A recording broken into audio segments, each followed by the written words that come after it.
Hello friends, welcome to civil engineering official. आज हम detail में समझेंगे types of footing in construction. Footing building का सबसे इम्पॉर्टेंट पार्ट होता है क्योंकि ये पूरा लोड सॉइल में ट्रांसफ़र करता है।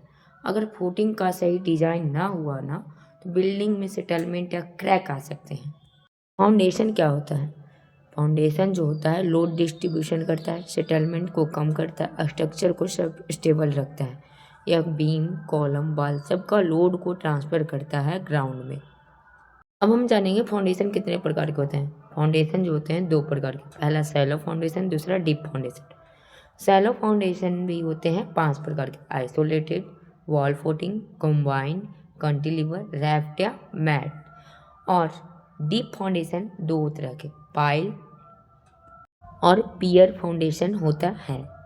अब हम जानेंगे सैलो फाउंडेशन और डीप फाउंडेशन के बारे में। सैलो फाउंडेशन जो होता है वो सूटेबल होता है गुड सॉइल के लिए, जिसका सरफेस 3 मीटर डेप्थ तक होता है।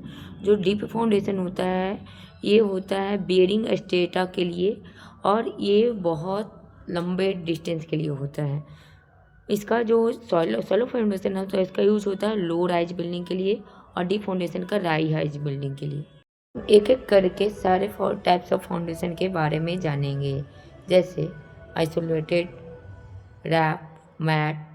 सारे फाउंडेशन के बारे में जानेंगे। सबसे पहला होता है आइसोलेटेड फुटिंग। फुटिंग का जनरली यूज जो होता है लो लोड बिल्डिंग में यूज किया जाता है, जैसे ग्राउंड+1 और ग्राउंड+2 के लिए। ये रही आइसोलेटेड फुटिंग का डिफरेंट डिफरेंट टाइप्स। दूसरा कंबाइंड फुटिंग क्या होता है? जब दो कॉलम पास पास हो और उनका फुटिंग ओवरलैप हो रहा हो तो इसे कहते हैं कंबाइंड फुटिंग। ट्रैप फुटिंग क्या है? जब एज कॉलम प्रॉपरली लाइन पास होता है तो उनका फुटिंग ओवरलैप हो रहा होता है, तब एक स्ट्रैप बीम को कनेक्ट कर देते हैं, इससे लोड बैलेंस होता है, इसे कहते हैं स्ट्रैप फुटिंग। राफ्ट या मैट फुटिंग क्या होता है? जब सॉइल वीक और कॉलम हो जाता है तब पूरा एरिया एक स्लैब जैसा बना दिए जाते हैं, उससे अपार्टमेंट बढ़िया होता है, कॉमर्शियल बिल्डिंग के लिए बढ़िया होता है, इसे कहते हैं राफ्ट फुटिंग।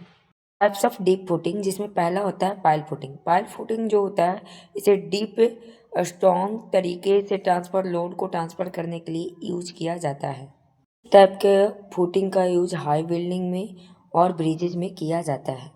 स्टेप फुटिंग क्या होता है? स्टेप फुटिंग जो होता है स्लोपी एरिया में इसका यूज किया जाता है। स्टेप बाय स्टेप बना करके स्टेप फुटिंग का यूज किया जाता है, इसे स्टेप फुटिंग कहते हैं। फुटिंग का सिलेक्शन कैसे करें? फुटिंग का सिलेक्शन करना मेनली 4 बात पे डिपेंड करता है। पहला सॉइल का बेयरिंग कैपेसिटी, दूसरा लोड ऑफ स्ट्रक्चर, तीसरा कॉलम स्पेसिंग, चौथा साइट कंडीशन। ये 4 चीज़ की वजह से हम लोग ये सिलेक्शन कर सकते हैं कि फुटिंग कौन सा लेना है। ये रही important types of footing in construction. अगर आप सिविल इंजीनियरिंग स्टूडेंट हो तो ये टॉपिक एग्ज़ाम और साइट दोनों के लिए बहुत इंपॉर्टेंट है। वीडियो हेल्पफुल हो तो लाइक और शेयर करो और चैनल को सब्सक्राइब ज़रूर करो।